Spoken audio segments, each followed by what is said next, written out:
Et vous ne l'avez jamais revu? Jamais. Mais je sais que c'était Krugman. Si j'arrivais à le retrouver, vous seriez prête à témoigner? Bien sûr. Maintenant, je dois y aller. Je vous remercie d'avoir accepté de me voir. Je commençais vraiment à douter de son existence. J'ai le regret de vous dire qu'il est en bonne santé. Au revoir, capitaine Berman. Au revoir. Merci encore.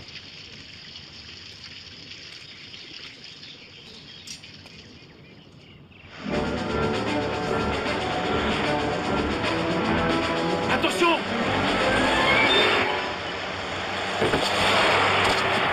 Et qu'est-ce qu'il y a eu? Qu'est-ce qui s'est passé?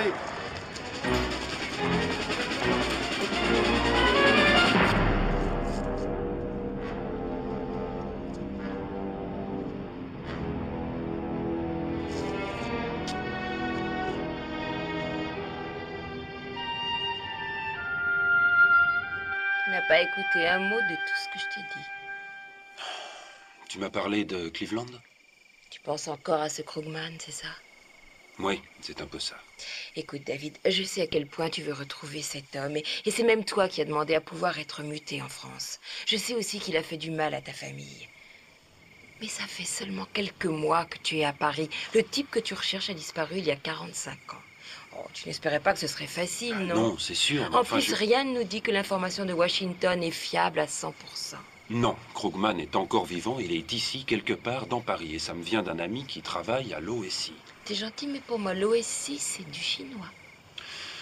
C'est un bureau qui mène ce genre d'enquête et ceux qui traquent les nazis sont aux États-Unis.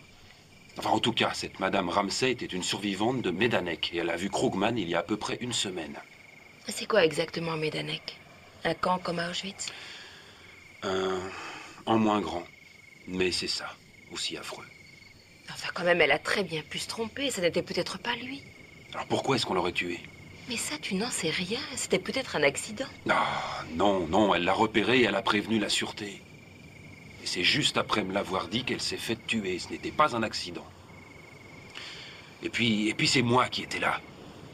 Et on a fait exprès de la renverser. Admettons que tu aies raison. Ce Krugman est ici.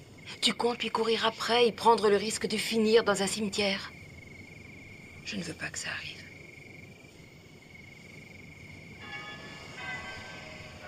Elle a vu son père et sa mère. C'était mes grands-parents. Elle les a vus partir à la chambre à gaz. Et ses deux frères, morts aussi sous ses yeux. S'il avait pu, Krugman l'aurait tué avec les autres. Il a quand même réussi à l'estropier à vie. Excuse-moi, je ne savais pas. Au fait, elle a encore subi une opération. On ne les compte même plus. Étant plus jeune, je croyais que ma mère vivait à l'hôpital et qu'elle venait à la maison en visite. Mais comment comptes-tu le retrouver? Tu ne sais même pas à quoi il ressemble. Non, on n'a jamais vu de photo de lui, même pas enfant. Et alors, avec quoi est-ce que tu pars? Une description un peu vague que t'aura donnée ta mère? Mais elle n'avait que 13 ans à l'époque. Ça n'est pas gagné, je sais, mais si c'était si facile, il y a longtemps que je l'aurais retrouvé. Et moi, il faut que je m'accroche et que je le trouve. Ça te paraît logique, ça? Mais bien sûr que oui. Je ne veux pas que ça t'empêche de voir qu'il y a d'autres choses dans ta vie. Nous deux, par exemple. Capitaine Berman, s'il vous plaît, veuillez monter dans cette voiture. Ah oui, et si je ne veux pas? Je serai alors obligé d'insister. Vous ne risquez absolument rien. David, n'y va pas. N'ayez pas peur. Je peux vous assurer que monsieur sera très bien traité. Allez-y.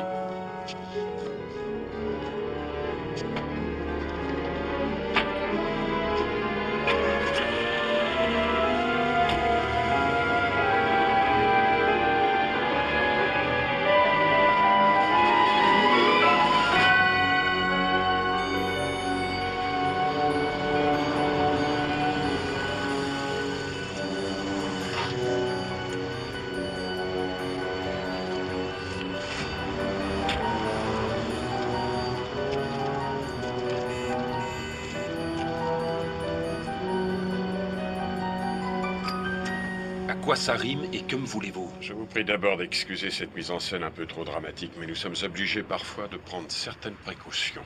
Et ce nous, ça représente qui? Aucune importance pour l'instant. Vous devez savoir, capitaine, que tout comme vous, nous sommes depuis des années à la recherche de Krugman. Et nous sommes certains à ce jour qu'il est à Paris. Où est-il? Il se fait appeler Altman, Félix Altman, un riche homme d'affaires. Si vous êtes sûr que c'est lui, qu'attendez-vous pour le dire à la police? C'est un criminel de guerre. Nous ne pouvons pas aller voir la police sans avoir de preuves. Nous n'avons que des rumeurs et une photo de lui assez peu convaincante. Vous avez une photo? Nous pensions aussi avoir un témoin oculaire, le même que vous, Elsa Ramsey. Attendez, si vous et vos employeurs, si vous êtes sûr que c'est Krugman, pourquoi est-ce que vous ne cherchez pas un autre survivant de Medanek pour vous aider? Vous savez quelle était la principale fonction de ce camp, capitaine? Un camp de la mort. Les nazis ne faisaient pas les choses à moitié. C'est pourquoi nous avons besoin de vous, capitaine Berman. Moi? Nous prenons nos renseignements à la sûreté. Ils nous ont dit que vous recherchiez Krugman, et au cours de notre enquête, nous avons appris que votre mère était à Medanek. Nous aimerions que vous la fassiez venir à Paris. Elle nous aidera à l'identifier. J'en doute. Pourrais-je voir cette photo de lui?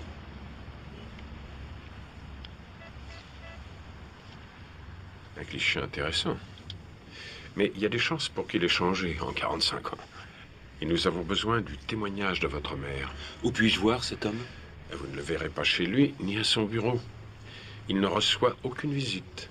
Cependant, il fréquente un centre de remise en forme tous les jeudis matins. Il y passe quelques heures. Où exactement? Ça s'appelle l'eau de Dieu, à côté de Barbizon. J'irai demain. Vous avez une voiture? J'en emprunterai une.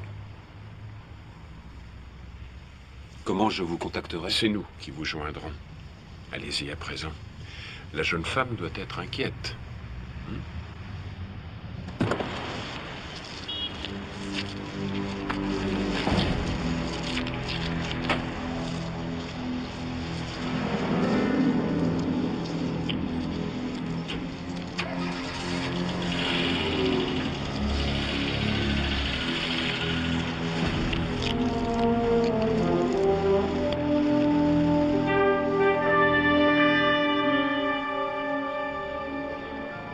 Non, le major a été compréhensif. Je lui ai dit que j'avais un problème de famille et j'ai eu ma journée.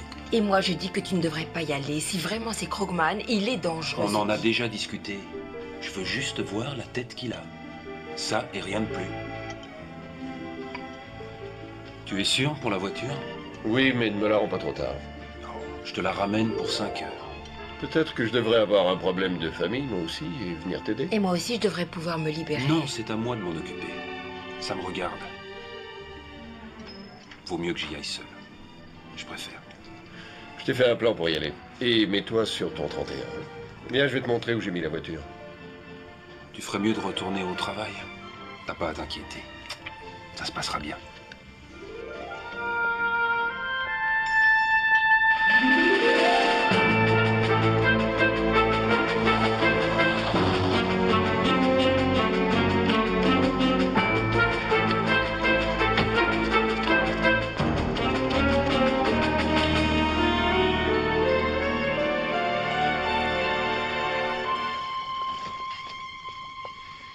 Monsieur Rondeau, oui, le 26, donc, de 15h30 à 17h30. Bah, c'est parfait. Qu'est-ce que c'est?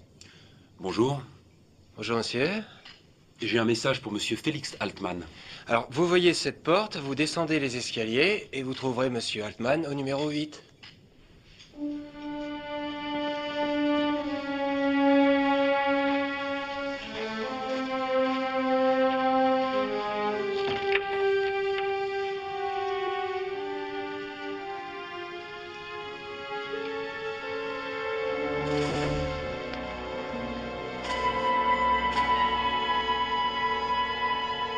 Vous vous trompez de pièce, monsieur. Vous êtes monsieur Altman? Oui.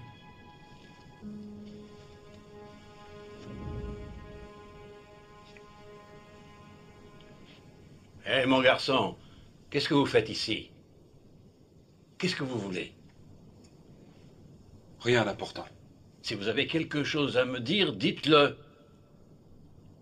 Je n'ai rien à vous dire. Moi, je crois que si.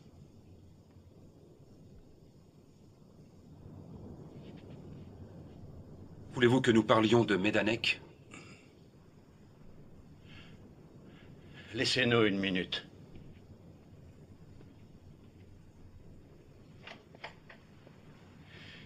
Qui êtes-vous? Comment êtes-vous ici? Aucun intérêt. Je pense que c'est important.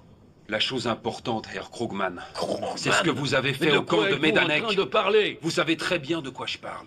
Je m'appelle Altman. Félix Altman. Ne mentez pas, je vous en prie. J'ai une photo de vous. Vous êtes Dieter Krugman. Mais non, mais vous êtes fou!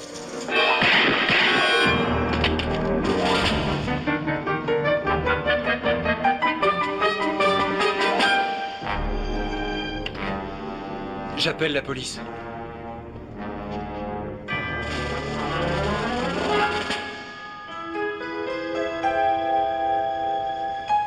Ça fait plus de 3 ans, Perry. Depuis l'enterrement de Stan. Je sais, Hélène, et j'en suis désolé. J'ai été absent trop longtemps. Arrête. Tu n'as pas à t'excuser. Nous sommes de trop vieux amis pour ça. Et soyons honnêtes, je ne t'ai pas appelé, moi non plus. Ça n'excuse pas mon silence. Stan et moi, nous étions si proches l'un de l'autre. Il disait que sans toi, il n'aurait pas terminé ses études. Non, en vérité, il avait toujours les meilleures notes. Et toi, comment vas-tu? Je tiens la forme. Je devrais même sortir d'ici quelques jours. Toujours la même chose, hein? Aujourd'hui, c'est ma hanche. Ma jambe ne l'a pas beaucoup aidé. Dis-moi, Hélène, pourquoi m'as-tu appelé?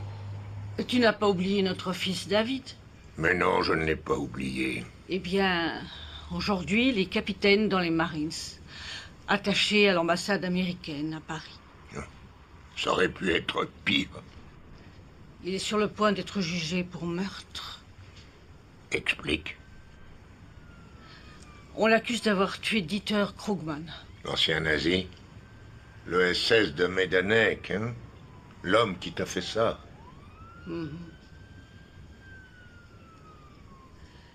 J'aimerais que tu aides David.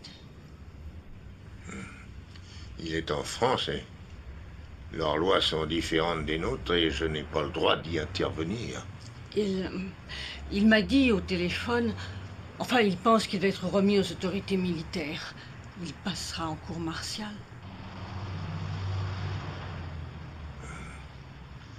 Mon associé est sur le point de se rendre à Paris. Il part demain. Je le rejoindrai après-demain.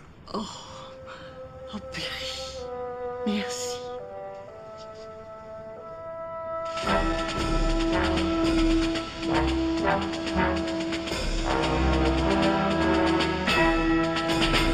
Voyez êtes-vous allé?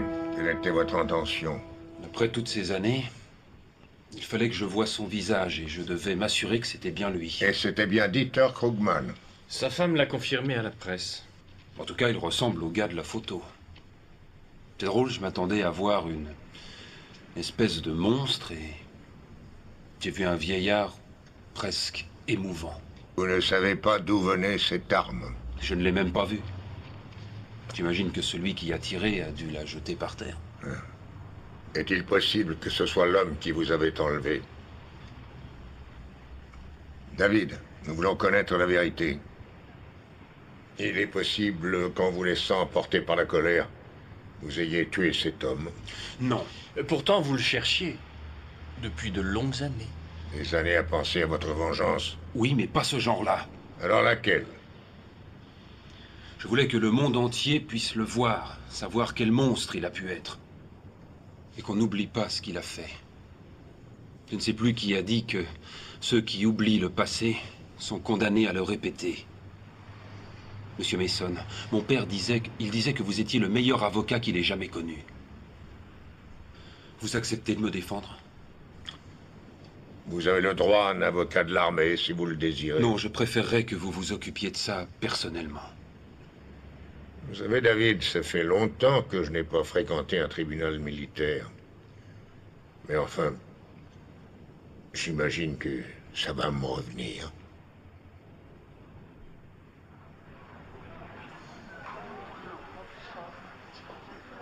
Monsieur Mason?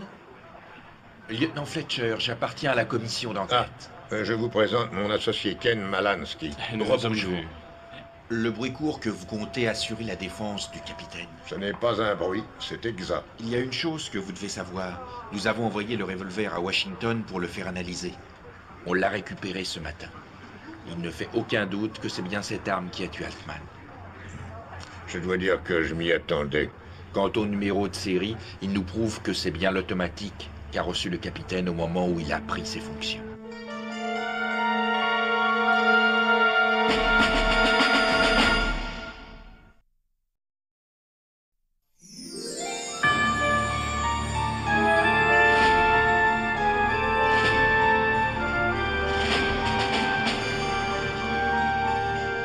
Il va de soi, monsieur Mason, que je ferai le maximum pour vous aider. Ce genre d'incident a de fâcheuses répercussions sur toute notre charge consulaire, même s'il n'implique qu'un seul de nos militaires. Vous faites allusion à Moscou. Oui, c'est ça. Et puisque nous en parlons, je dois vous dire que j'ai déjà été interrogé par le lieutenant Fletcher. J'ai été obligé de lui dire la stricte vérité. Bien. En fait, il était notoire dans le sein de notre ambassade que le capitaine Berman avait cette obsession, on peut le dire, de retrouver Krugman. Monsieur l'ambassadeur, merci. Appelez monsieur Mitchell, je vais peut-être pouvoir vous aider. Ah, monsieur Mitchell, venez, je vous prie. Je tiens à vous présenter Perry Mason et monsieur Ken Malansky qui vont défendre le capitaine Berman devant la cour. Kurt Mitchell s'occupe de nos compatriotes en difficulté. Enchanté. Très heureux. Monsieur Mitchell est un très bon ami du capitaine. Et je vous le prête pendant votre séjour. Il devrait pouvoir vous être très utile dans vos démarches. Vous maîtrisez l'allemand, je crois, Kurt. Oh, je me débrouille, ça peut dépanner dans un restaurant. Et ça peut accessoirement aider pour la paperasse. Bien, étant donné que Della n'a pas pu nous accompagner, Kurt va la remplacer. Della, j'espère que vous supporterez le changement. Je crois que nous pourrons nous adapter. Mais effectivement, vous pouvez nous aider, monsieur Mitchell. Oh, appelez-moi Kurt. Entendu. Monsieur Malansky a les noms de plusieurs personnes à qui nous aimerions parler et nous voudrions leur adresse et leur numéro de téléphone. Est-ce du personnel de l'ambassade? Ah non, non, des témoins potentiels. La veuve de Altman et ce masseur. La famille de la femme qui a été assassinée, Elsa Ramsey. Ah si, une personne de l'ambassade, oui. Cathy Bramwell. Je m'en occupe. Monsieur Mason, je ferai tout ce qui est en mon pouvoir pour vous faciliter la tâche. Mais je suis tenu moi-même de garder une position de neutralité en ce qui concerne l'innocence ou non du capitaine Berman. En clair, cela signifie que, en aucun cas, je ne pourrais aller à l'encontre de la cour martiale. Et je ne voyais pas les choses autrement, monsieur l'ambassadeur. C'est l'appartement de Berman. Vous avez vu l'état de la porte? De toute évidence, elle a été forcée. Par qui, à votre avis? Après le départ de Berman, le vrai meurtrier a pu venir ici chercher le revolver et précéder David au club de sport. Où il n'avait plus qu'à l'attendre pour tuer Altman. Ou Krugman, si on préfère, pendant que Berman était avec lui. C'est juste. Mais le capitaine a pu forcer sa porte lui-même et nous faire croire que les choses se sont passées de cette manière. Oui, c'est encore juste. Après tout, il se doutait bien que son revolver nous mènerait jusqu'à lui. Et pourquoi se compliquer ainsi? Il aurait pu en acheter un autre. Étant étranger, il aurait eu du mal à s'en procurer un. Et puis, il devait faire vite. Si l'on en croit ce qu'il dit, il n'a su où se trouvait Krugman que la veille au soir. J'ai bien peur que ça ne vous fasse pas beaucoup avancer. Le but de David était de traîner Krugman en justice, pas de le tuer. Oui, mais la justice française ne devait pas plaire au capitaine. Comme vous le savez, ils n'ont plus la peine de mort. Alors, est-ce que tout va bien? Pas vraiment. J'ai réuni les adresses et les téléphones que vous vouliez avoir. Merci. J'aurais encore besoin d'une chose. Il me faudrait une copie du code militaire. J'en ai fait envoyer une à votre hôtel. Lieutenant, merci pour votre coopération.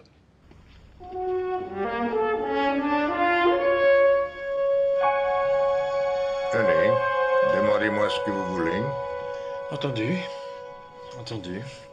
Je sais que vous étiez très proche des parents de David, mais vous êtes convaincu de son innocence?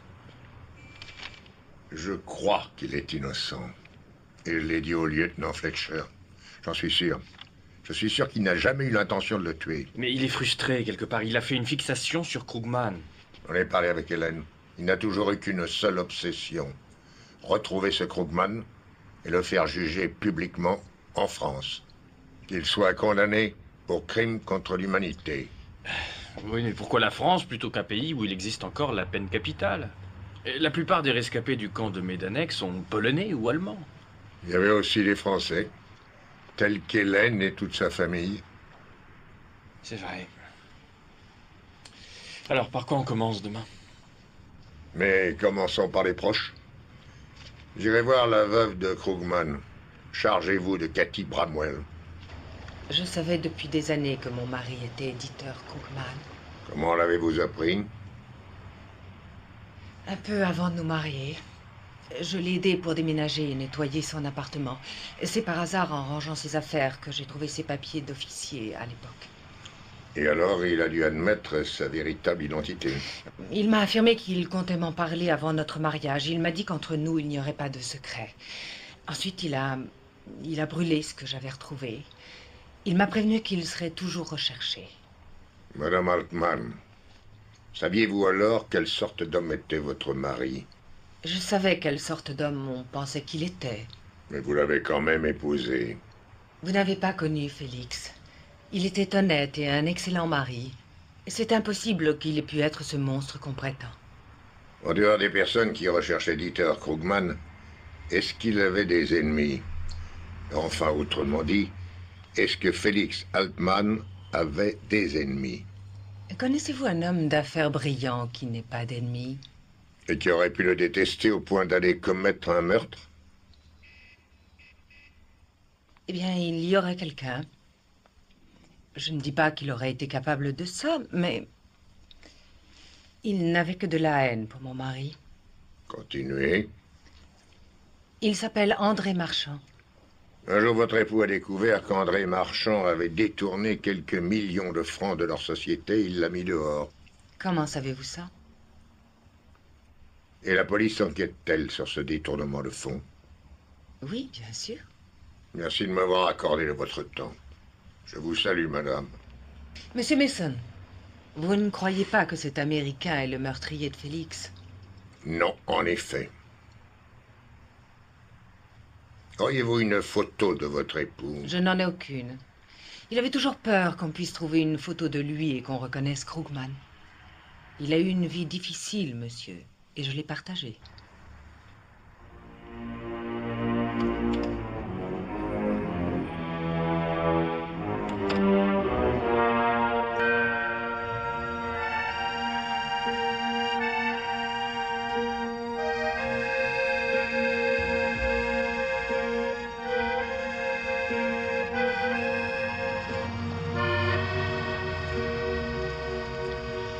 J'en vois tous les jours à New York.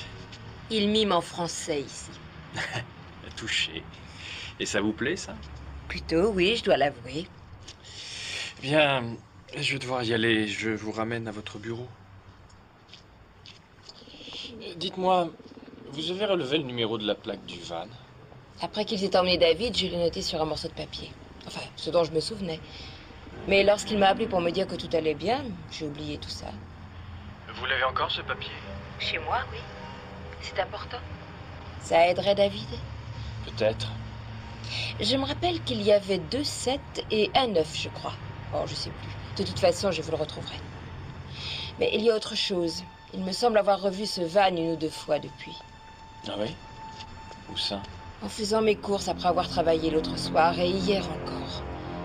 Mon Dieu. Ils sont là. Los, schnell!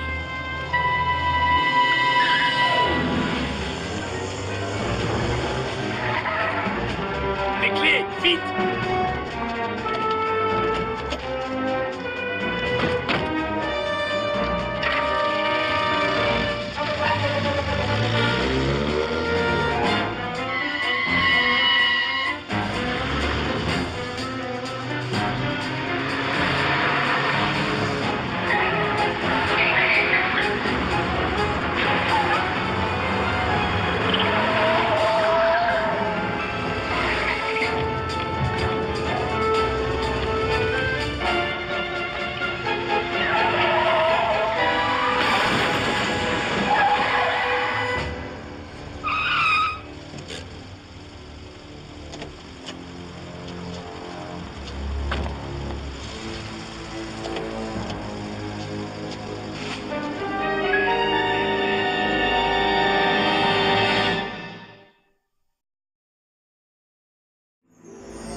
Oui, j'ai travaillé pour Félix Altman pendant plus de 10 ans. Dites-moi, ceci n'est pas un de ces magasins?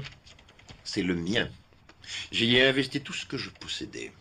3 millions de francs. Qu'on m'accuse d'avoir emprunté à ce pauvre Félix. Vous voyez, je sais ce qu'on raconte. Mais jamais vous n'avez fait ça. Durant ces 5 dernières années, Félix a voulu faire de moi son partenaire principal. Et il y a 2 mois, il a changé d'opinion, sans crier gare. Je me suis remboursé moi-même et j'ai récupéré exactement ce que j'aurais touché s'il avait tenu sa promesse. Et il s'en tire bien. Et bien sûr, il s'en est rendu compte et vous a renvoyé. Oui, mais ça venait d'elle. Madame Altman. Sa femme, c'est elle qui l'a poussé à changer d'avis. Pourquoi? Parce qu'elle est, je crois, la plus égoïste et insensible des femmes que j'ai connues dans ma vie. Et je ne serais pas surpris d'apprendre qu'elle puisse être quelque part responsable de la mort de son mari. Elle vous renvoie le compliment. Voyez-vous, ça ne me surprend pas. Vous savez d'où elle vient? Oh, je sais qu'elle a commencé comme danseuse aux Folies Bergères, qu'elle était bien plus jeune que son mari.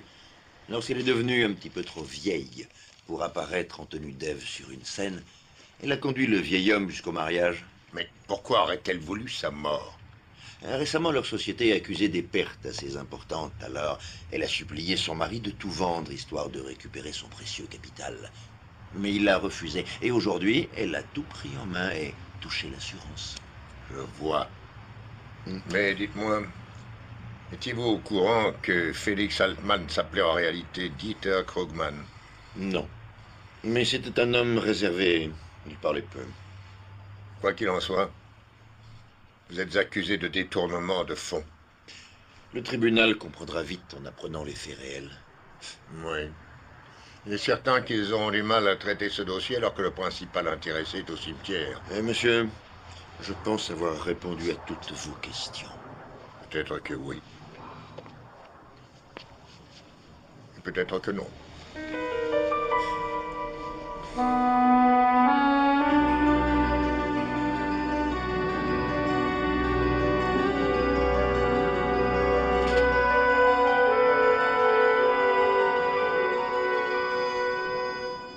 Surtout ne regardez pas le désordre. Je n'attendais pas de visiteurs. Ne vous en faites pas. De toute façon, je sais où je l'ai mis.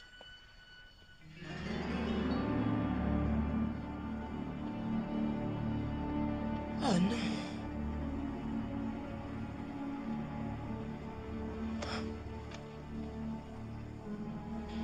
Vous ne pensiez peut-être pas avoir de la visite, mais quelqu'un en a décidé autrement. Disparu. Le numéro de la plaque. Ils l'ont trouvé.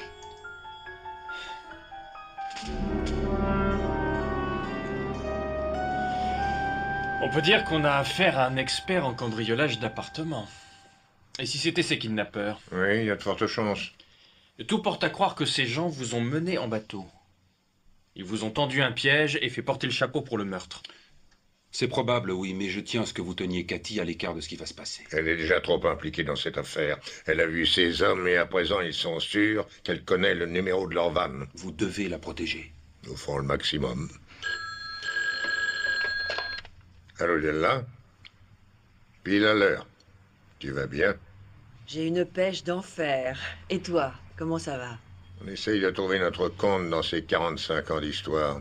Avoue quand même qu'au niveau du cadre, vous êtes gâtés. Ah, pendant que j'y pense, le procureur a appelé. Il veut obtenir un ajournement du dossier Axel. Alors, dis-lui, d'accord en ce qui me concerne. Mais as-tu eu le temps de t'occuper du dossier Ramsey? Ben, c'est un peu pour ça que je t'appelais. Elsa Ramsey est d'origine polonaise. Elle s'appelle en réalité Elsa Borowski. Pendant la Seconde Guerre mondiale, elle était à Majdanek. Et juste après, elle a épousé un GI. Ce garçon s'appelait Arthur Ramsey. Il l'a ramené avec lui dans l'Ohio, où ils se sont installés. Par la suite, ils ont eu une fille qu'ils ont appelée Marie. Pas d'autres informations? D'après ce que j'ai pu voir dans le dossier, il les a abandonnés quand la petite fille avait à peu près 13 ans. Où est-elle aujourd'hui? Elle vit là-bas, justement, à Paris. Elle travaille pour un couturier qui s'appelle Vicky Thiel. Ah, c'est intéressant. C'est bien joué. Ah, c'est naturel, je ne fais que mon travail. Et toi, dis-moi, tu vas bien? Si je vais? Mais pourquoi n'irais-je pas? Eh ben, tu sais très bien qu'à chaque fois que tu vas là-bas, tu manges beaucoup trop riche. Manger trop riche? Ici, à Paris? Ah, tu t'imagines des choses. Dites-lui bonjour. Ken te fait ses amitiés. De toute façon, je te tiendrai au courant tous les jours. Et je te donnerai aussi mon taux de cholestérol. Vous n'êtes qu'un monstre, mon cher. Oui, un monstre. C'est un peu vrai. Au revoir, Della. J'aimerais que vous alliez voir une jeune femme qui s'appelle Marie Ramsay, la fille d'Elsa Ramsay. Elle travaille pour un couturier, Vicky Thiel. Voyez si elle sait quelque chose qui pourrait lier le meurtre de Dieter Krugman avec celui de sa mère. Attendez, je ne voudrais pas insister, mais je m'inquiète beaucoup pour Cathy. Si ces gens la suivent tout le temps, elle risque... Rassurez-vous, David. On peut jouer à deux à ce jeu. Et n'hésitez pas, surtout. Merci. À bientôt, alors. Au revoir.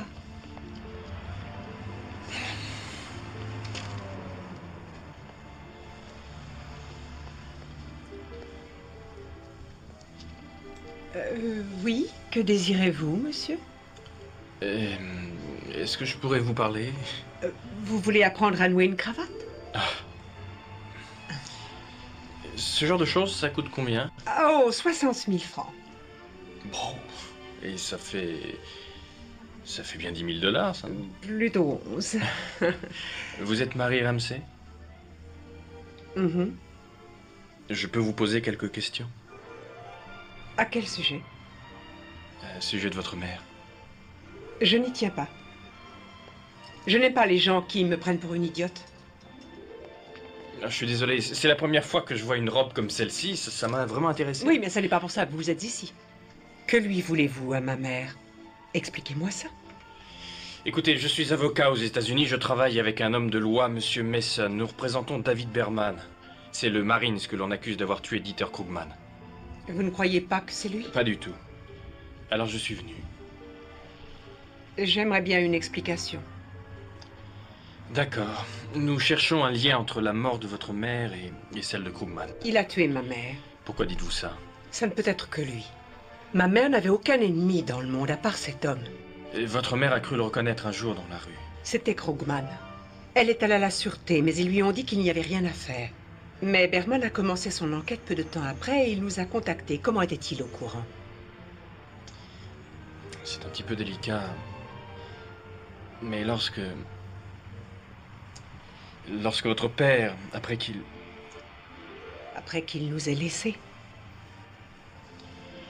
Pourquoi vous êtes installé ici et pas en Pologne? C'était gravé dans sa mémoire. Le cauchemar. Elle avait des amis ici. Vous pouvez m'en parler? De ce cauchemar?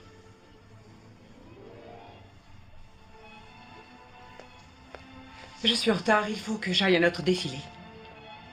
Allons-y ensemble, j'ai tout mon temps.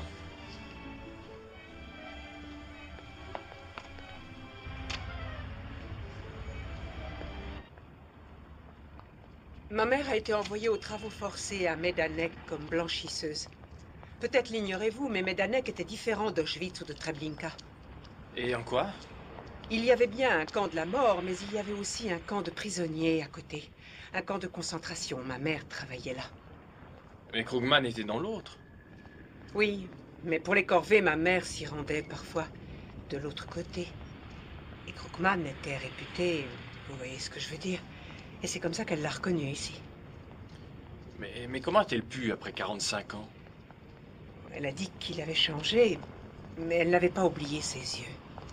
Dans ce regard brûlaient les flammes de l'enfer. Et puis elle avait une photo. Une photo? Elle est aux côtés de l'état-major du camp et notamment de Krugman. Elle disait qu'elle avait honte d'avoir été obligée de poser à côté de ces monstres, mais elle l'a gardée pour se rappeler à quel point la vie peut être cruelle. Mademoiselle Ramsay. Serait-il possible de voir la photo en question? Je ne l'ai jamais vue, cette photo, et puis tout est rangé. C'est peut-être important. Il faut que je déballe tout ce qu'il y a dans les boîtes. S'il vous plaît, ça nous rendrait vraiment service. Entendu. Je passerai la prendre demain. Allô? Si je la trouve, je peux vous l'envoyer à votre hôtel. Malansky? Ah non, non, non. Permettez, c'est moi. Vous vous appelez Malansky? Malansky, Borowski, peut-être sommes-nous cousins. Allô? Oui, Perry. Sans rire? Où ça? J'y vais, oui. Alors à demain.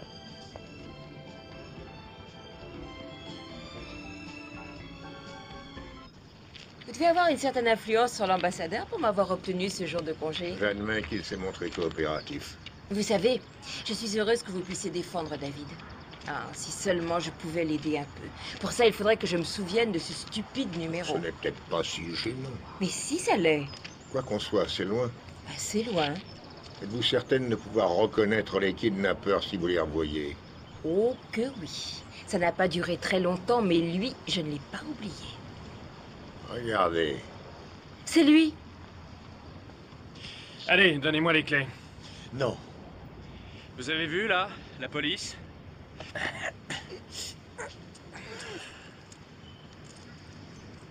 Ces messieurs nous ont suivis depuis que nous avons commencé à marcher. Et alors, qu'est-ce qu'on peut faire? Ce qu'il fallait faire est déjà fait. Alors allons-y.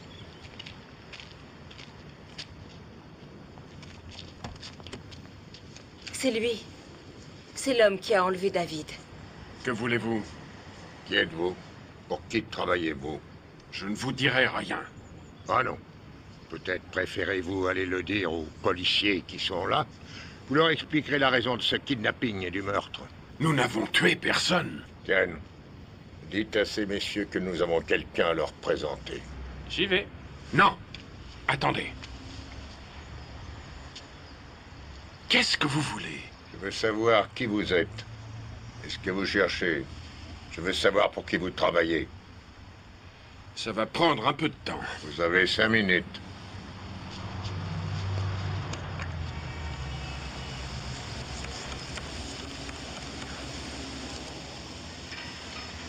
Herr Hoff, kommen Sie in mir bitte. Ich bin hier mit David Bermans Rechtsanwalt. Er droht Ihnen mit der Polizei, wenn er Sie nichts sprechen darf. Als Soldat. Trouvez-vous au Trocadéro à 7h moins le quart. Une voiture passera vous prendre. Vous serez seul. Vous allez me donner une pièce d'identité, un passeport, un permis de conduire. Vous le rendrez ce soir.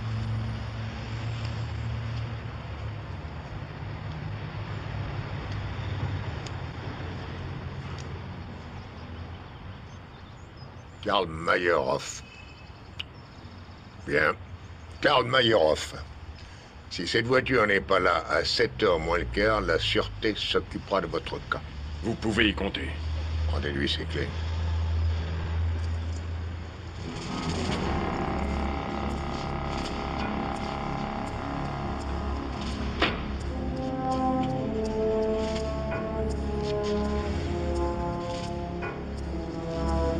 C'est louche. Vous prenez un risque. Je pense qu'avant de classer cette affaire, vous et moi, nous devons prendre des risques.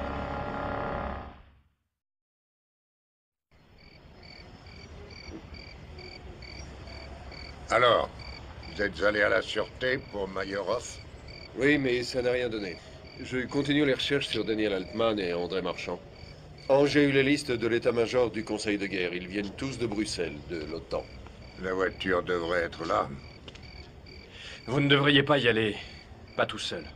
Ah, il a raison, nous ne les connaissons pas. On pourrait vous suivre de loin avec ma voiture. Et s'ils vous repèrent, ils annuleront l'entretien. Je ne veux pas courir ce risque. Quand on parle du loup...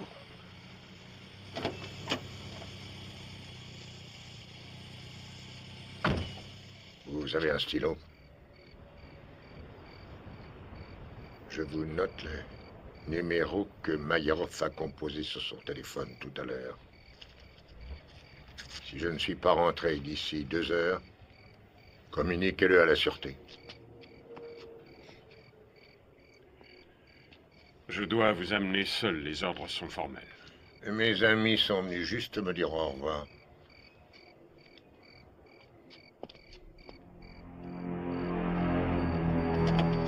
n'arrive pas à lire les plaques. J'espère qu'il sait ce qu'il fait.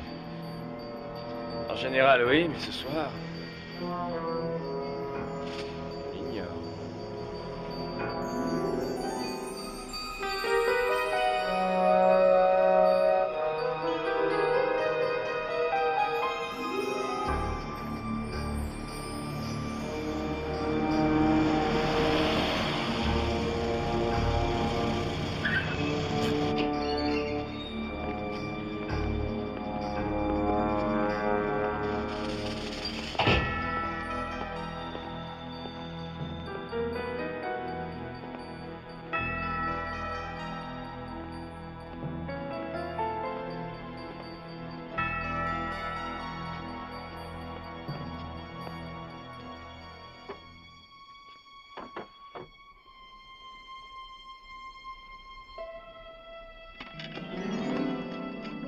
Ah, Karl, donnez une chaise à notre invité. Non, non, je ne resterai pas très longtemps.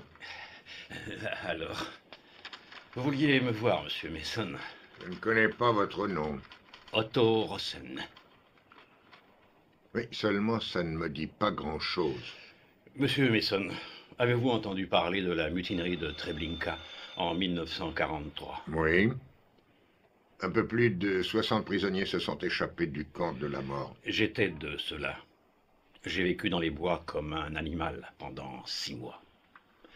Durant ce temps, j'ai fait la promesse à Dieu et à moi-même que si je survivais, je passerais le reste de mon existence à traquer ces barbares nazis, ces fous sanguinaires qui ont infesté le monde avec tous leurs crimes odieux. C'est ce que vous faites aujourd'hui.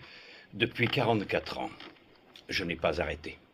Et dans l'ombre, j'ai travaillé avec votre organisation à Washington, avec mon ami Simon Wiesenthal et bien d'autres dans le monde. Wiesenthal et les autres agissent tous à visage découvert, aux yeux de tout le monde. Je l'ai fait, monsieur Mason, durant des années, jusqu'au jour où notre agence de Berlin-Ouest a été détruite par une bombe. 3 des nôtres y ont trouvé la mort. Nous avons été obligés de nous cacher en venant ici à la recherche de Krugman. J'assure la défense de David Berman. Il est accusé du meurtre de ce Dieter Krugman. Et j'aimerais trouver celui qui a réellement commis ce meurtre. Et vous supposez que ce puisse être moi, ou une personne de ce bureau? Eh bien, maintenant que je sais qui vous êtes, cela devient une hypothèse des plus vraisemblables. Et pourquoi voudrions-nous tuer Dieter Krugman? Parce qu'il est une de vos proies. Et aussi parce que la France a aboli la peine de mort. Ah, mais vous avez négligé 2 points importants. Premièrement, il nous aurait été facile de transférer Dieter Krugman ailleurs, dans un pays quelconque où l'on pratique encore la peine de mort. Il a commis des crimes contre l'humanité dans bien des nations. Et en fin de compte, nous regrettons tous qu'il ait pu être tué. Arrêté, il serait passé en jugement, et l'impact auprès de l'opinion publique aurait été bien plus important. Il ne faut jamais que cette opinion publique, le monde, puisse un jour avoir tout oublié. Moi, je ne vois toujours pas pourquoi vous êtes obligé de faire tant de mystères et d'agir sous le manteau de cette façon. Comme je vous l'ai dit, nous sommes obligés d'agir avec discrétion. Et une autre bonne raison, Odessa. Ils ont mis ma tête à prix, et le montant est assez flatteur pour moi, il faut l'admettre. Vous savez ce qu'est Odessa? Un réseau d'anciens nazis et de fanatiques d'extrême droite. Certaines personnes affirment qu'Odessa ne serait qu'une fiction, mais ce monstre est une chose bien réelle et qui a des tentacules un peu partout. Et tous ces mystères auxquels vous faisiez allusion sont nécessaires pour préserver notre sécurité. J'aimerais voir la photo de Krugman que vous avez montrée au capitaine Berman. Je m'en doutais.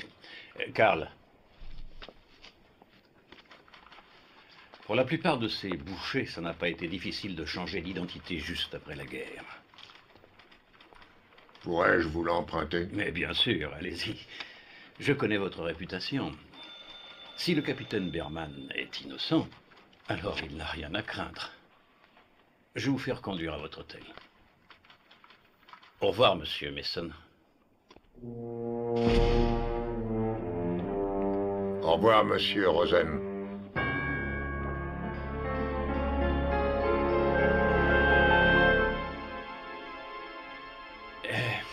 Bonjour. Bonjour.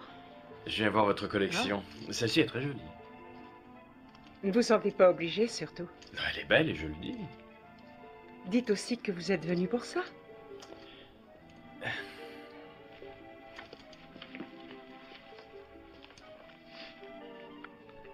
Ma mère se trouve à droite. Lequel est Krugman? Elle ne me l'a jamais dit et elle n'en parlait pas. Trop douloureux pour elle. Gardez-la le temps que vous voudrez, seulement je tiens à la récupérer. Est-ce que vous seriez libre à dîner ce soir? Ne vous forcez pas... Pas du tout, je ne me force pas. Seulement, depuis que je suis ici, j'ai l'impression d'être égaré. Et je rêve de passer une soirée avec une compatriote. Et surtout si elle est aussi jolie. Je doute que ce soit une excellente idée. Et puis, je ne suis pas américaine. J'ai passé plus de temps ici qu'aux États-Unis et je me considère comme française. Et alors, mettez ça sur le compte des relations franco-américaines. Il y a eu des antécédents. Songez à Gene Kelly et Leslie Caron. Eh bien, d'accord pour le dîner. Mais vous ne sortirez pas les violons. J'essaierai. À tout à l'heure.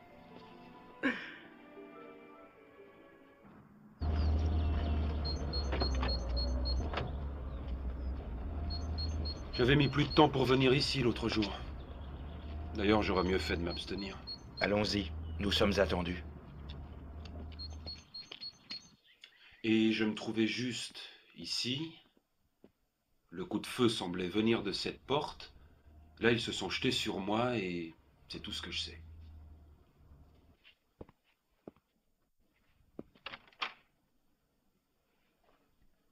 Donc, le meurtrier a pu la battre depuis cette porte et s'échapper ensuite. Et ceux qui sont entrés ici après le coup de feu sont forcément entrés par là. Qu'y a-t-il dans la pièce derrière? Il y a du matériel. Est-ce qu'elle communique avec l'extérieur? Oui. C'est une hypothèse, monsieur Mason, mais ça ne pèsera pas lourd devant le tribunal.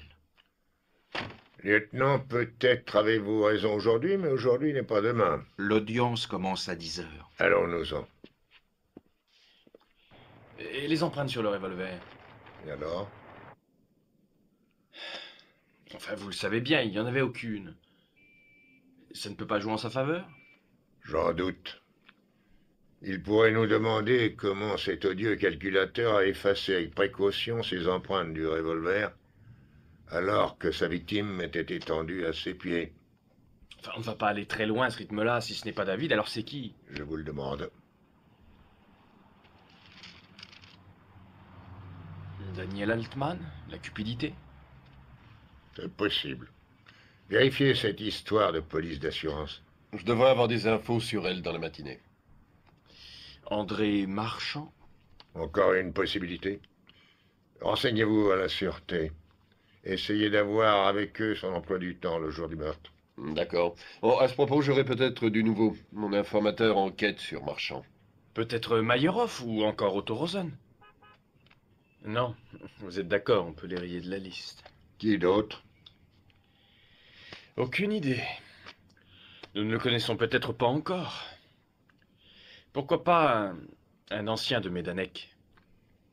Il y aurait encore une autre possibilité. Qui ça? Comparez donc cette photo avec celle que vous a prêtée Marie Ramsay. C'est celle de Rosen? Oui.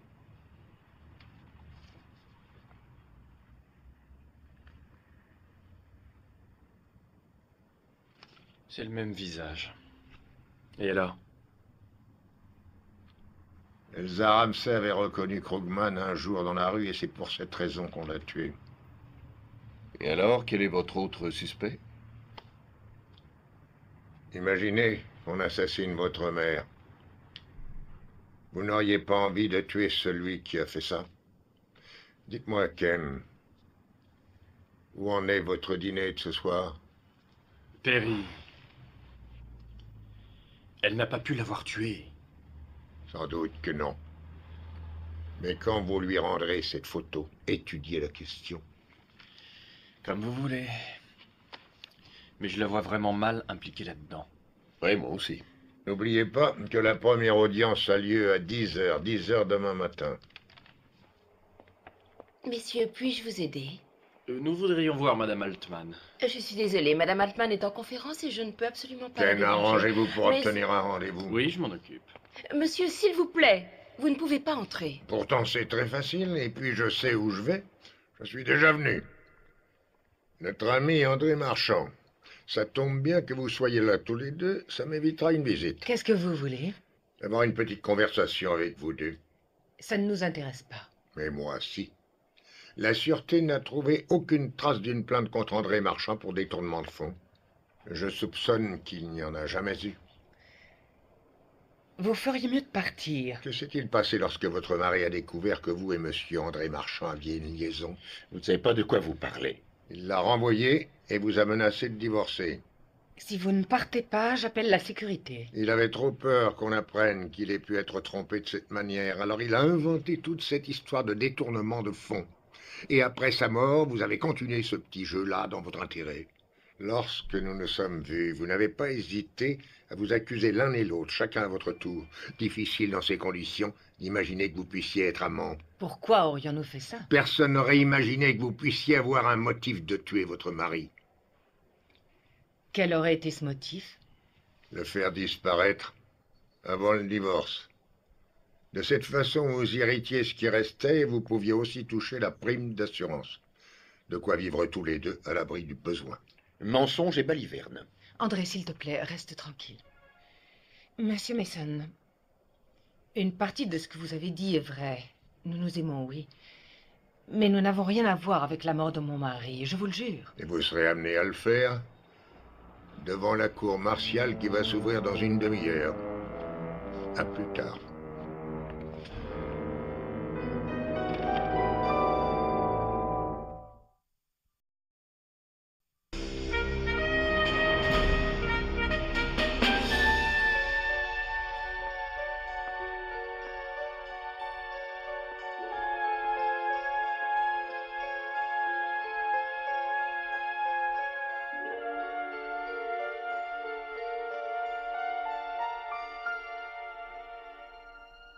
Oui, monsieur. Lorsque la Sûreté a eu la preuve que le capitaine Berman avait un passeport diplomatique, il m'a été confié ainsi que l'arme trouvée sur les lieux.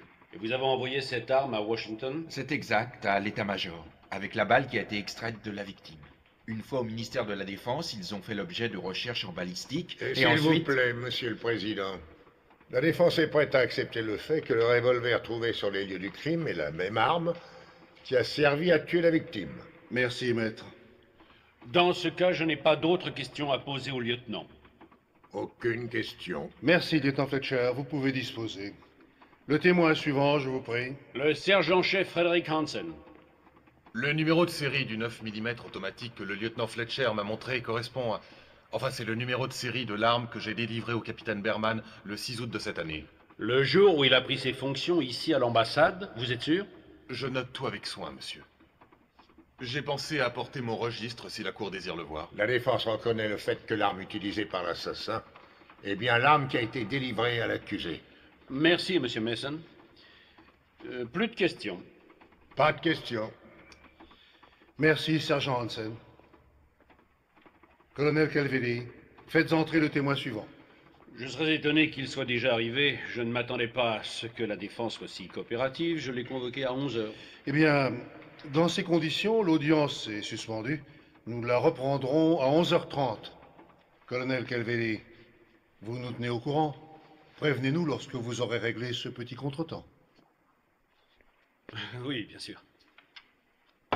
C'est bon, ça? Il faut jouer un peu avec son adversaire, et puis ça nous laisse un sursis. J'ai de bonnes nouvelles. Enfin, je crois. Dieter Krugman avait pris une assurance vie de 10 millions de francs, et c'est sa femme qui va en profiter. Instructif, oui. Cela constitue peut-être un excellent motif, mais cela ne suffit pas. Et j'ai affaire.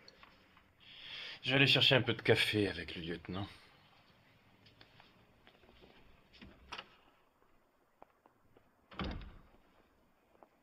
Ah, monsieur l'ambassadeur, asseyez-vous. Monsieur Mason, les choses n'ont pas l'air d'aller très bien. Et j'aurais besoin de vous. Un léger service. Je vous écoute. J'aimerais assez que quelqu'un au ministère des Affaires étrangères se charge d'appeler le bureau du procureur général à Moscou. Les soviétiques? Pourquoi faire? Les Russes ont libéré Majdanek en 1945 et ils ont conservé toutes les archives. J'aimerais savoir ce qu'ils ont sur Krugman. Vous pensez qu'ils vont coopérer? Je crois, oui. Évidemment, je compte sur vous. J'aimerais que ça se fasse le plus discrètement possible. Je ferai le maximum. Pourquoi avez-vous besoin de leurs documents? Ah, à l'heure qu'il est, j'ai plus de questions à poser que de réponses à donner. Et peut-être vont-ils m'aider à y voir clair. On ne sait jamais. Oui, il était plutôt tendu. Il avait l'air, comment dire, menaçant. Objection, le témoin fausse les données. C'est sans valeur. Accordé. La réponse du témoin ne sera pas retenue. Qu'a dit exactement le capitaine Berman? Il a dit qu'il voulait parler à M. Altman à propos de Majdanek, c'est ça? Je les ai laissés à ce moment-là, mais de l'autre côté de la porte, je les entendais encore. Le ton était élevé. Et que s'est-il passé? Avec Didier, Didier est le réceptionniste. On a entendu tirer. On s'est précipité dans la pièce. On a vu l'Américain devant le corps de M. Altman. Vous avez vu l'arme? Oui, l'arme était par terre, à côté du corps. Et cet Américain que vous avez vu, est-ce qu'il est ici, dans cette salle d'audience? Oui, c'est lui qui est assis là. Il vient de désigner le capitaine Berman. Je n'ai pas d'autres questions. Monsieur Darieux, pourriez-vous nous dire s'il y a une autre porte dans cette pièce? Une autre que celle qui conduit dans le hall d'entrée? Oui, elle donne dans une pièce de stockage. Et dans cette pièce, il y a une porte qui donne sur l'extérieur? Oui. Dans ce cas, il est tout à fait possible qu'une autre personne ait pu se dissimuler à cet endroit. Tirer sur M. Altman et s'échapper sans avoir été vu. C'est possible, j'imagine. Mais en tout cas, je n'ai vu personne. Merci, Monsieur Darieux. Mes collègues non plus, d'ailleurs. Cette remarque ne doit pas être prise en compte. La Cour ne tiendra aucun compte des remarques personnelles du témoin. Ça ne se présente pas très bien, mais on a encore de la ressource. Alors après le procès, vous rentrez aux États-Unis? J'en sais rien. Pourquoi? Depuis le temps que vous êtes ici, vous devriez prendre quelques jours de repos. Ah oui, mais quand? Des tas de dossiers m'attendent au bureau. Et vous? Quoi, moi? Est-ce que vous reviendrez? Et qu'est-ce que je pourrais y faire? Bah, venir à Paris était une idée de votre mère et... Enfin... vous comprenez? Non, je vous l'ai dit, je me sens chez moi ici. Je sais pas, moi. Imaginez que vous soyez séduite par un Américain comme moi. Qui vous a dit que la femme était un oiseau migrateur? Et puis un homme amoureux devrait réussir à se plaire ici. Vous devez avoir raison. Je voudrais vous demander une chose. Vous avez l'air embarrassé. C'est un peu gênant. Et quand votre mère est morte, avez-vous recherché Krugman de votre côté? Pourquoi voulez-vous le savoir? Comme ça. Et puis ça paraîtrait tout à fait logique, ce genre de réaction. Vous l'auriez recherché pour le traîner en justice. Alors c'était ça votre petit manège? Vous ne pensiez qu'à m'interroger et m'accuser d'avoir commis un meurtre? Marie, un instant. Je vais vous dire quel est votre problème. Vous n'êtes qu'un hypocrite. Et vous vous sentez obligé de jouer au chat et à la souris pour obtenir ce que vous voulez. Marie, écoutez, allez, rendez-moi ma photo maintenant et laissez-moi tranquille. Compris?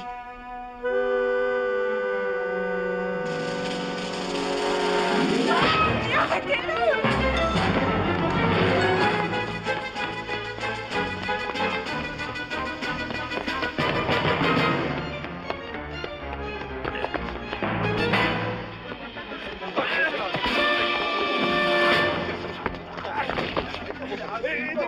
Aidez-moi, c'est un voleur! Non! Il m'a attaqué! Non!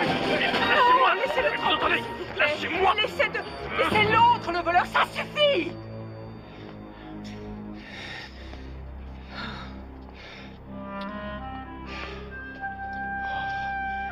Ah, désolé pour votre photo. Ce n'est rien. Ça va aller? Ça dépendra. dépendra de quoi? Si je peux vous voir un jour ou non. Ici ou en Amérique? Ici, pour l'instant. Oh, Marie.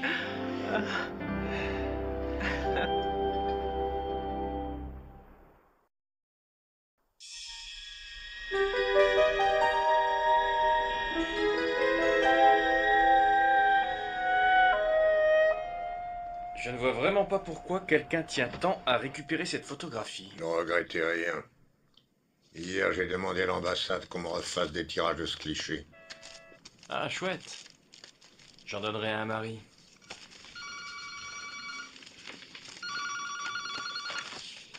Allô? Attendez une minute. L'ambassadeur Todd. Qu'il attende une minute. Mes respects, monsieur l'ambassadeur. Excellent. Et je l'espère, moi aussi. C'est parfait, monsieur l'ambassadeur. Et nous tenons à vous remercier. Les Russes sont d'accord pour coopérer. Et ils nous font parvenir tous les dossiers d'archives qu'ils ont pu réunir sur Krugman par le courrier demain matin. Il n'y a plus qu'à espérer. La France a peut-être aboli la peine de mort, mais notre cour martiale la pratique encore.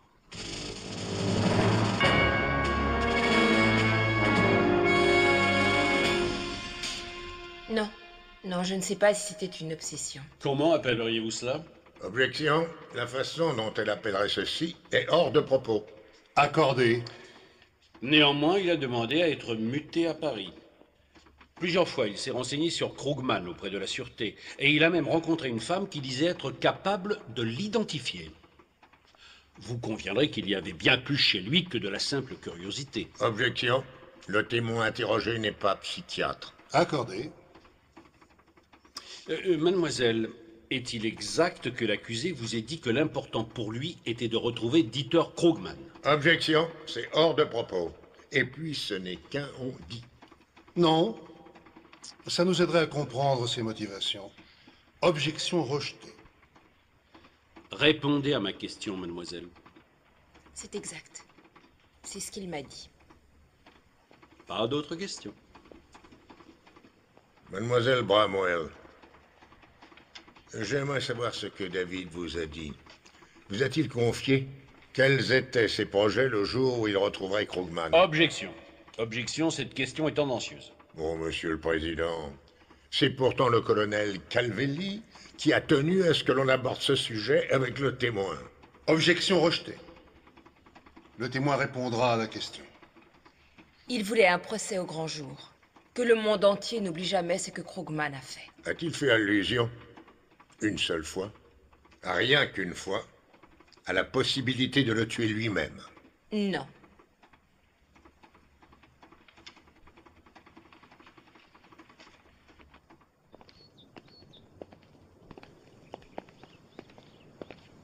Je ne serais pas étonné que la Cour prenne sa décision tout à l'heure. Ils ont les preuves nécessaires. Mobile, armes et emploi du temps. Et voilà, monsieur Musson. Moscou. Et nos interprètes vous ont fait la traduction. Ken, prévenez David et attendez-moi dans ce bureau. Et les documents? C'est peut-être la brèche par laquelle nous sortirons, mais j'ai encore besoin que vous m'aidiez. Nous nous sommes mis d'accord à ce Non, sujet. ne vous inquiétez pas. Rien qui puisse mettre en cause votre neutralité. J'aimerais juste obtenir une coopération efficace de la part de la sûreté locale. Mitchell a collaboré avec eux et je pense qu'il sera non, même... Non. J'ai peur qu'il ne soit pas à la hauteur pour ce à quoi je pense. La requête devra être formulée par la haute direction. Et puis il y a également une question de temps. Dites-moi exactement ce que vous voulez, je ferai le nécessaire. David, j'aimerais avoir votre accord pour faire venir votre mère afin qu'elle témoigne. Ça en vaut la peine? Vous l'avez vue, elle vient juste de se faire opérer. Je sais. Et je peux vous garantir que nous ferons très attention à elle.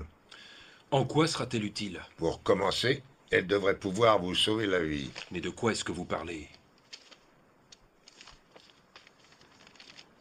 Qui est-ce?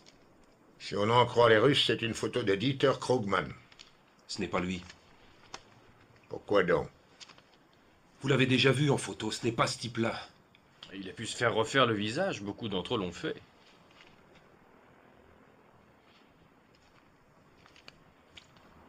Sur celle-ci, c'est bien Krugman, oui? C'est lui. Les 2 photos sont celles d'un SS en uniforme. Pourquoi aurait-il subi une opération et changé de visage avant la fin de la guerre? D'accord, il n'aurait pas fait ça. Mais ça n'a pas de sens. Et j'ai besoin de votre mère ici, pour expliquer ce mystère. C'est quelqu'un d'extrêmement fragile, vous le savez bien. Elle a survécu à Majdanek. D'accord.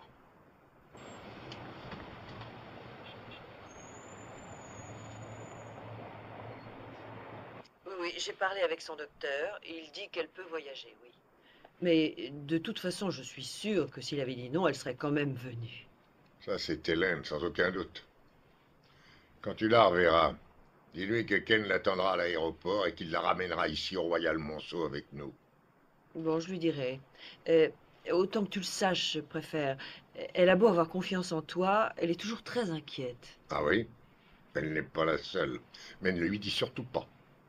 Mais Perry... Au revoir, Della. C'est compris? Vous vous occuperez d'Hélène. Elle arrivera à Orly à 9 h par le vol 11-10. Bien. Et s'il vous plaît, vous l'emmènerez tout de suite à l'ambassade. Et la cour martiale? Le colonel Butler nous a accordé un sursis d'1 jour. Excellent. Excellent. Alors que son témoignage est peut-être la clé du mystère.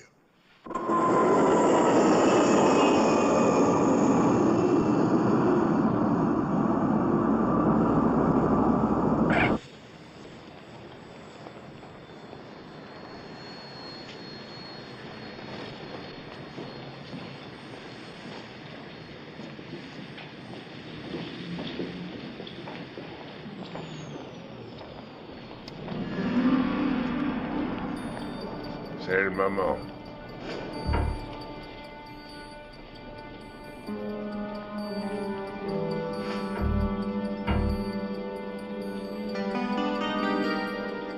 Le voilà.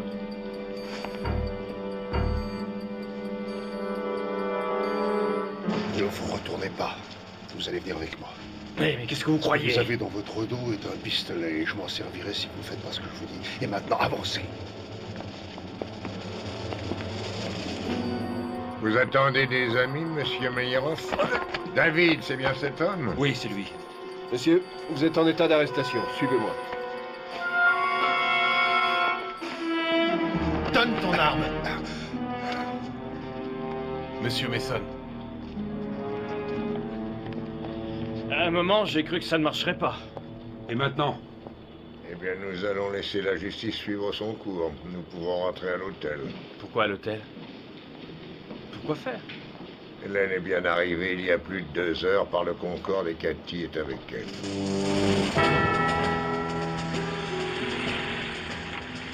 Ouvrez!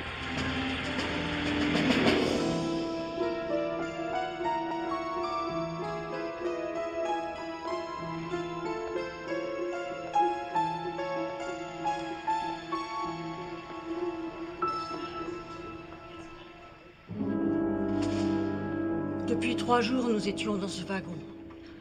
Mon père et ma mère, mes 2 frères et moi. Et par wagon, nous étions une 60aine de prisonniers.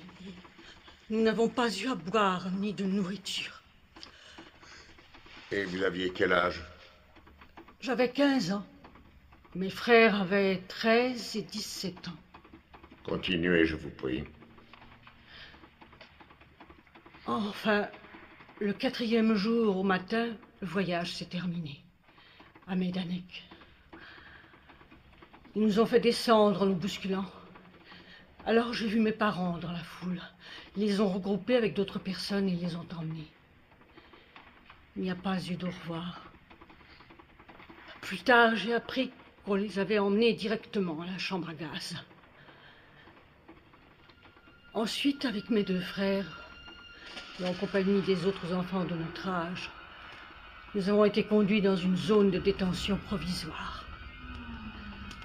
Mon frère Jean a vu un officier SS. Il s'est approché de cet Allemand. Il lui a demandé où nos parents venaient d'être emmenés. L'officier n'a pas répondu, mais il s'est contenté de lever sa barre de fer et de frapper Jean qui était tombé par terre. En voyant ça, mon frère Alain, s'est jeté sur l'officier et il s'est fait frapper à son tour.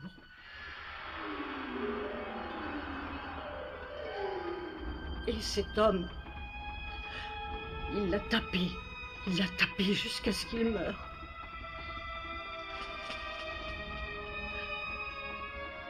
Pendant ce temps, Jean a réussi, il est parvenu à se relever. Il s'est précipité sur l'officier pour essayer de l'arrêter. Mais l'homme a juste levé sa barre. Il s'en est pris à Jean et vous. J'ai ramassé un bout de verre et je suis allée vers lui. Là, j'ai saisi sa main et j'ai appuyé aussi fort que j'ai pu. Il a crié comme un fou et m'a poussé. Et là, il m'a frappé les genoux avec sa barre. Ensuite, il s'en est repris à Jean, jusqu'à ce qu'il l'ait tué. Et il a levé sa barre sur ma tête. Et il m'aurait tué moi aussi. Un autre officier SS est arrivé. Il a donné l'ordre de nous conduire immédiatement au camp de travail. Je l'ai entendu l'appeler, celui qui avait la barre. Krugman. Haupt Sturmführer Krugman. Et depuis, je ne l'ai jamais revu. Mais jusqu'au jour de ma mort, je me souviendrai de son visage. Merci, Madame Berman. Et pardonnez-nous d'avoir été obligé de vous faire revivre ça. À présent, j'aimerais que vous regardiez quelques photographies, si vous le voulez bien. Oui, bien sûr. Ces photos, Monsieur le Président, ont été admises comme preuve et adjointes au dossier. Et pour les différencier, elles portent les lettres A, B et C. Logiquement, l'accusation doit en avoir un jeu. Monsieur Malansky, la photo A, je vous prie.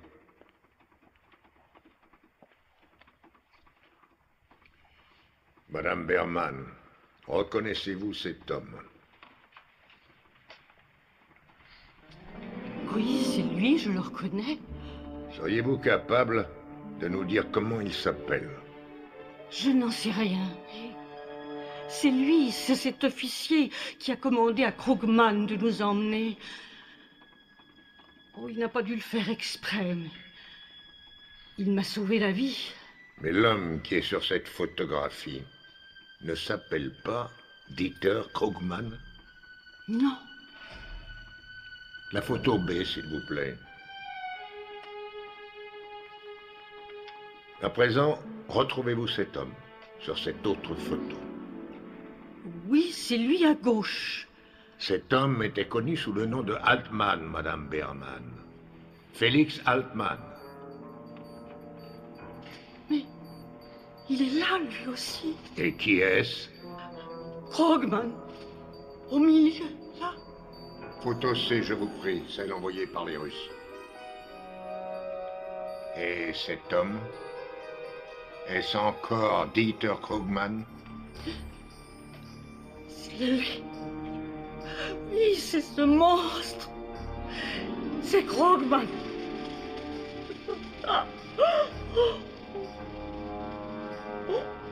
Je suis désolé, Madame Berman. Vraiment désolé. Je n'ai pas d'autres questions à poser aux témoins. Colonel Calvini. Aucune question. Ce sera tout, madame. Merci d'avoir accepté de nous aider. L'audience est suspendue pour 10 minutes. Capitaine Berman, vous êtes autorisé à rester auprès de votre mère. Oh.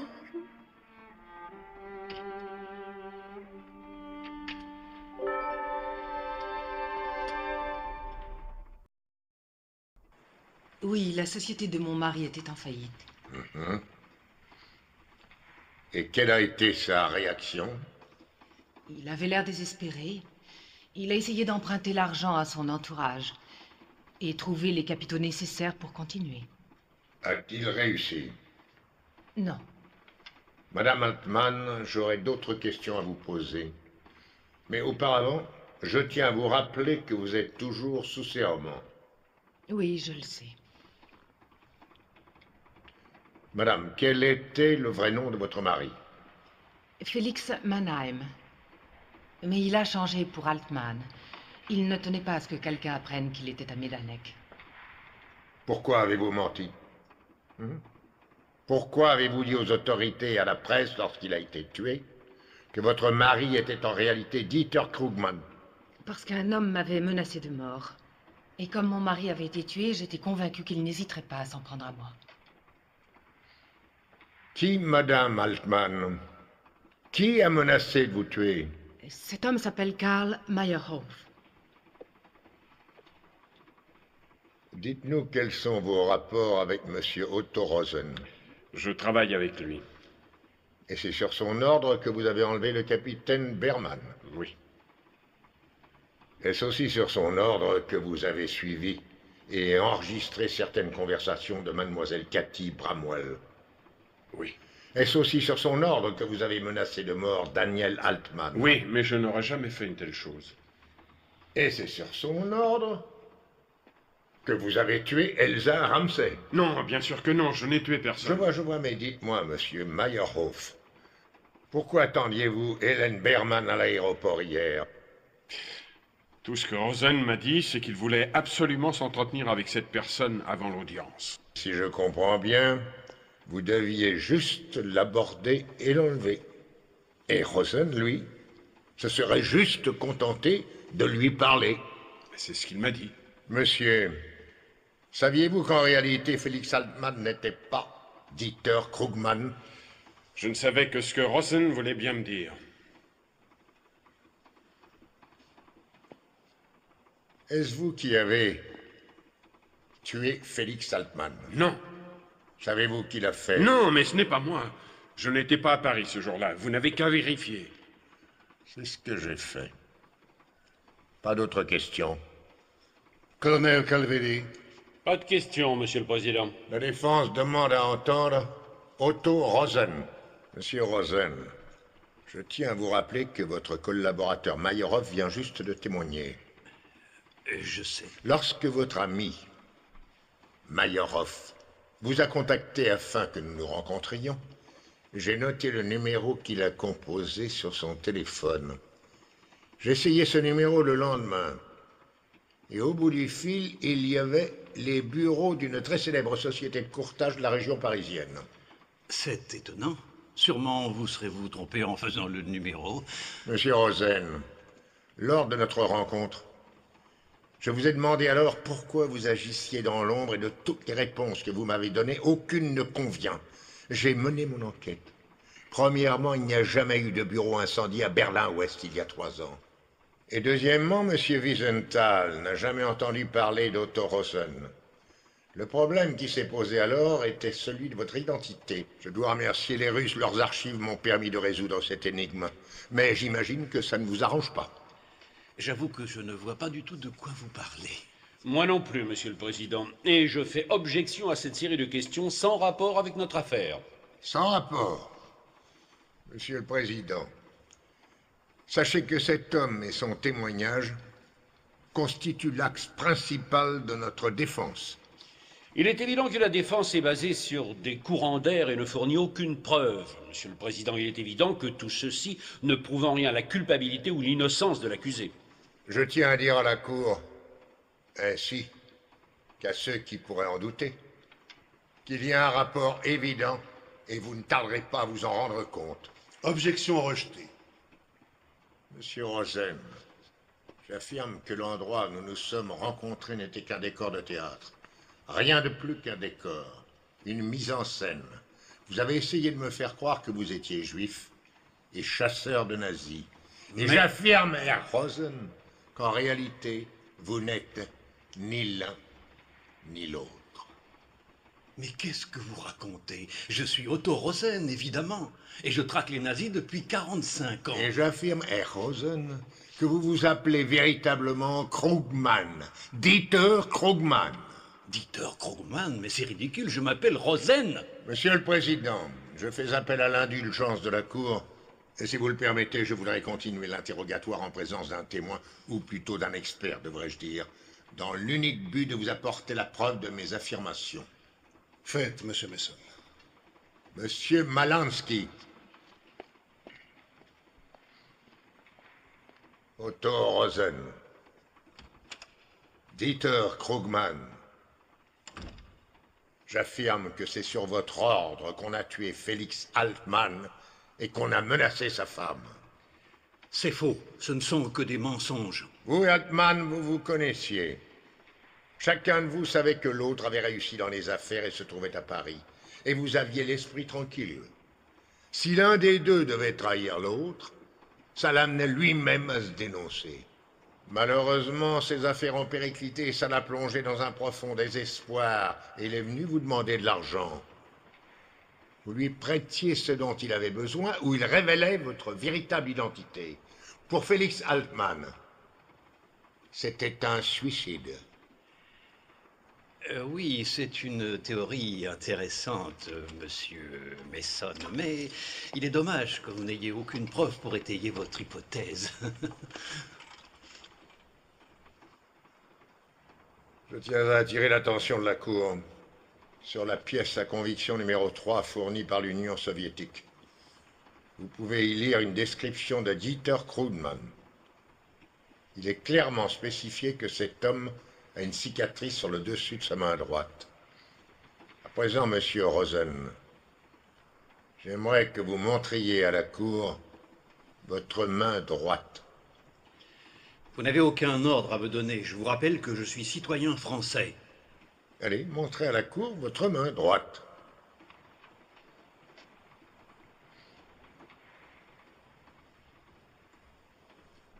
L'autre côté. J'aimerais savoir si cette cicatrice ne pourrait pas être due à un morceau de verre qu'aurait utilisé une petite fille. Il y aurait de ça 45 ans. À présent, veuillez s'il vous plaît enlever vos lunettes.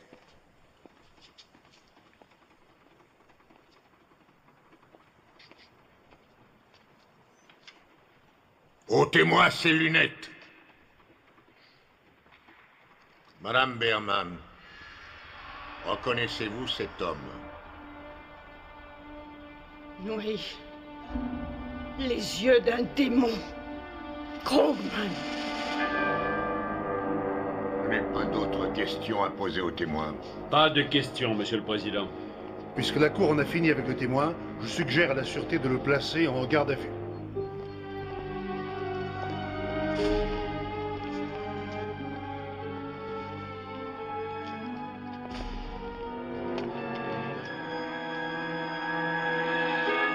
Monsieur le Président, dans la mesure où l'accusation a engagé une procédure contre l'accusé en raison de faits accablants, et qu'aucun élément concret n'a pu être apporté qui prouverait le non-fondé de cette accusation, je réclame pour l'accusé le verdict d'homicide volontaire. Je demande à la Cour, avant qu'elle ne prenne sa décision, d'attendre d'avoir entendu le témoignage de mon dernier témoin. Monsieur le Président, la défense a depuis le début adopté une tactique dilatoire et nous a fait subir le supplice de Tantale en nous faisant assister à un défilé de témoins mystérieux, sans qu'aucun d'entre eux n'ait pu en quoi que ce soit nous faire douter de notre conviction concernant l'accusé. Monsieur le Président, cette affaire est bien plus compliquée que ça et le colonel Calvelli ne semble pas le comprendre. En tout cas, elle est plus compliquée que nous ne pourrions l'imaginer. La charge qui pèse contre l'accusé est grave, très grave. Et devant un tel enjeu, j'attends de la Cour qu'elle nous laisse la possibilité de prouver son innocence. Monsieur Mason, le colonel Calvelli veut aller un peu vite peut-être, mais son point de vue est justifié. Toutefois, si la défense possède des éléments importants qu'elle tient à nous présenter, qu'elle le fasse. Entendu. Appelez votre témoin. Est-il vrai, monsieur Mitchell, que si l'ambassadeur Todd vous a confié la mission de nous aider, monsieur Malansky et moi-même, c'est parce que c'est vous qui l'aviez demandé, c'était votre initiative.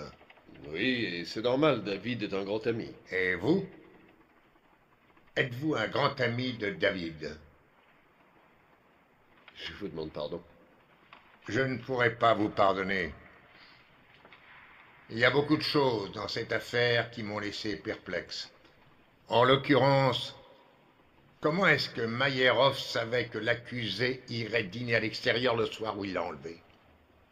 Et celui qui a volé la photo de M. Malansky, comment savait-il qu'il devait la rendre à Marie Ramsay précisément ce jour-là.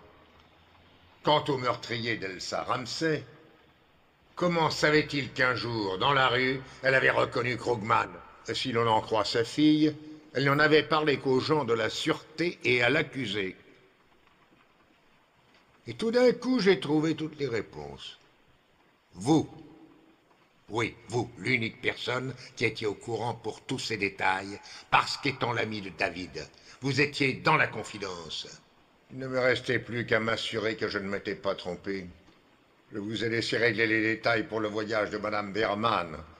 Et Meyerhoff était au rendez-vous, attendant Hélène à l'aéroport au bon endroit, à l'heure exacte. Là, vous affabulez complètement. Je n'ai rien à voir avec Krugman, Rosen, ou peu importe comment il s'appelle. Et depuis quand êtes-vous à Paris, monsieur Mitchell? Ça fait 11 ans, pourquoi? 11 ans. Reconnaissez-vous ceci? On dirait une nappe en papier. Et dessus? C'est bien votre écriture, n'est-ce pas? Je l'imagine, oui. Vous imaginez? Est-ce votre écriture sur cette nappe, oui ou non? Oui. Ce sont les indications que vous avez données à l'accusé le jour où il est allé voir Félix Altman au club de remise en forme. Et alors? Alors, vous vivez à Paris depuis 11 ans, et malgré cela, vous donnez à votre ami un itinéraire où il perdra au moins 20 minutes en détours inutiles. Là, vous faites erreur. Erreur. Je fais erreur, monsieur Mitchell. Je me suis peut-être trompé, oui. Vous ne vous êtes pas trompé. Vous avez rallongé la route du capitaine Berman pour vous donner le temps de passer à son appartement, voler son arme, le devancer au club et attendre le moment propice pour tuer Félix Altman. Dites-moi, pourquoi aurais-je été tué, Altman? Monsieur Mitchell, sur votre dossier personnel, vous êtes enregistré comme étant le fils de Willem et Gisela Mitchell, mariés dans le Milwaukee en 1956. Gisela, nom de jeune fille, Krauss, émigrée aux États-Unis en 1954. Mais sur votre dossier, il apparaît que vous avez 37 ans. Il semble donc évident, en comparant ces dates, que vous n'êtes pas le fils de Willem Mitchell, mais l'enfant que Gisela Krauss aurait eu lors d'un précédent mariage. La défense tient à communiquer à la Cour, comme preuve de ce qu'elle avance, la photocopie d'un extrait de naissance obtenu auprès du gouvernement ouest-allemand. Il a été dressé pour la naissance d'un certain Kurt Johann Krugman, fils de Gisela Krauss Krugman et de Hans Krugman. Cela signifie, monsieur Mitchell, que vous êtes bien le neveu de Dieter Krugman et aussi un membre de l'Odessa.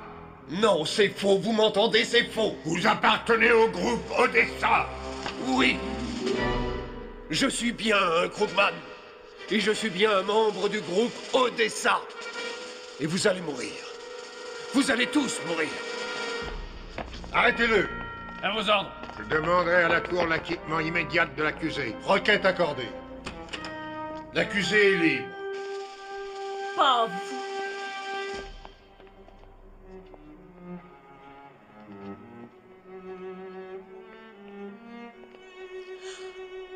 Oh, David, mon grand garçon.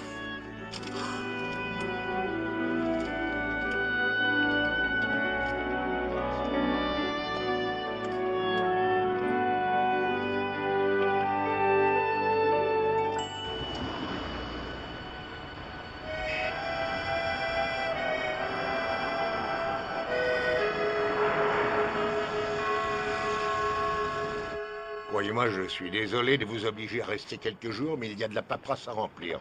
Non, pas de problème. Vous êtes prête? Mes bagages sont déjà dans le taxi. Je passe devant. Oui. Et attendez, vous partez? Le travail. Quand faut y aller, faut y aller. Oui, mais... Et moi? Enfin, quoi, qu'est-ce que je fais, moi? Oh, bien vous passerez me voir quand vous serez à Paris. Marie, si vous vous imaginez que vous allez partir sans m'embrasser pour me dire au revoir...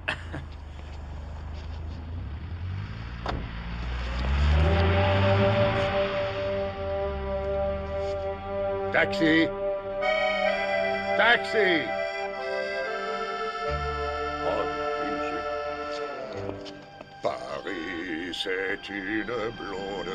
Paris, uniforme.